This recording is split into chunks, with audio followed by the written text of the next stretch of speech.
want to highlight how to think about implementing an authorization-based feature.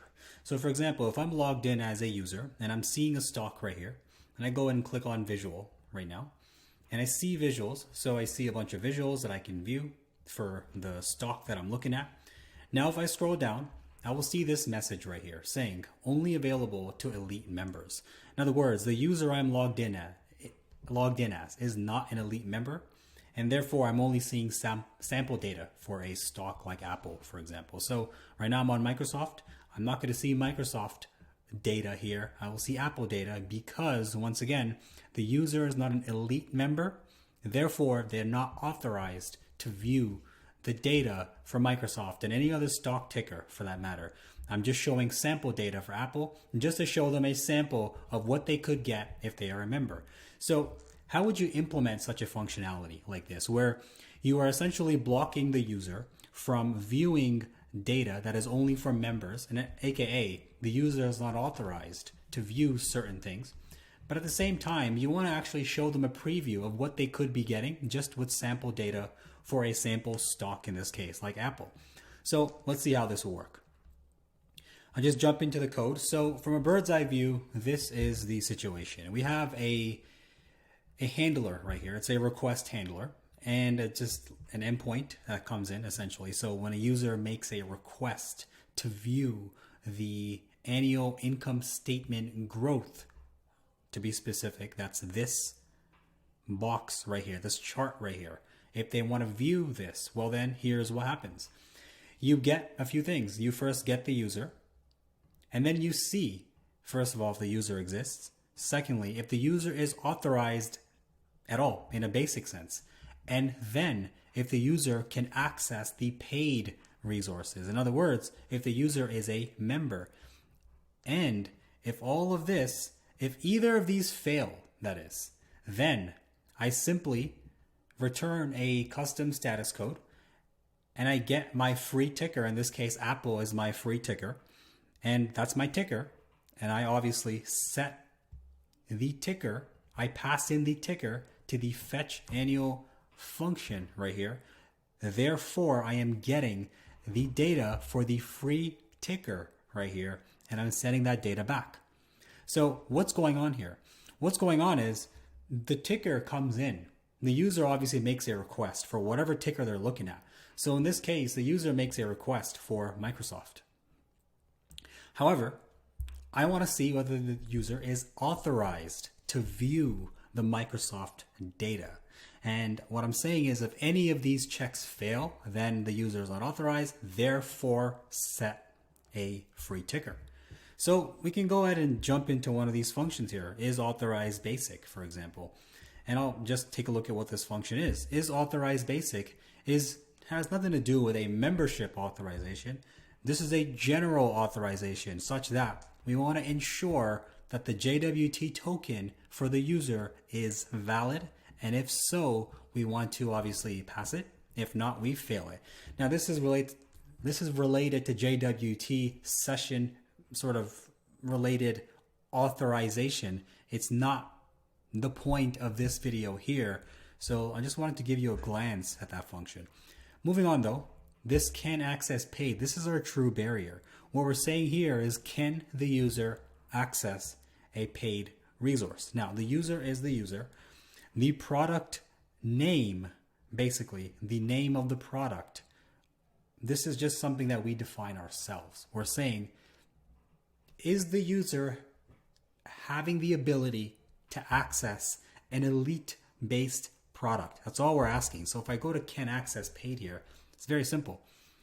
I go in here, I just say, is the user a paid member, or are they an admin? Admin you don't have to worry about because that's just one email.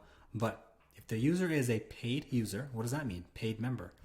All that means is we get the user subscriptions and we see if in these subscriptions the user is subscribed to a product that is associated to our elite membership. Now again, this is domain specific. Don't worry about this implementation here.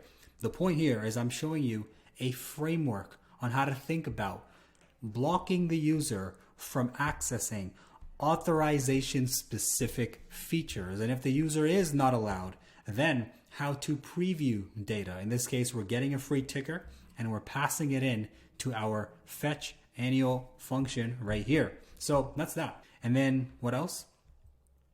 It might help to test our actual API. Remember, this API that I'm highlighting here, that API we want to test from an integration perspective as well. We want to ensure that when the user comes in, the correct steps are taken by us to ensure that the user can only access the correct data. So going here, I'm just going through a happy case right here where the user is able to fetch and get and view the authorized or the member only data. So in this case, I am stubbing. I am essentially stubbing my functions. Again, stubbing just means I am forcing my functions down a specific path. In this case, I am making it such that the functions return true, the authorization functions that is. In other words, I am making it such that the user is able to access the paid resources. And in that case, well then, I'm doing a couple of tests.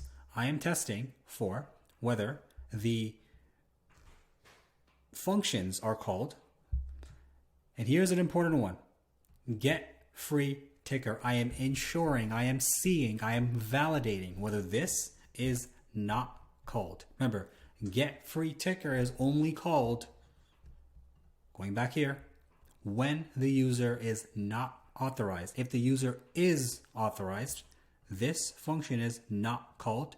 This status code is not set. So that's that. Let's go ahead and test for that again. Going back here, ensure that it's not called. Ensure the status code is 200, not 210. Moving on. We can do another 210 test right here. This is a test for a 210. So what's going on here? Well, suppose the user is not valid. Then I want to force my function down a specific path, assuming everything else is the same. Then I want to see it has 210 and so on. Moving on, force it down another path. So here we're assuming that the user is there. However, the is authorized basic is false. So as you see, false. We force it down a path. That's that. Moving on, everything is valid except the can access paid is false. So this is true. However, this is false.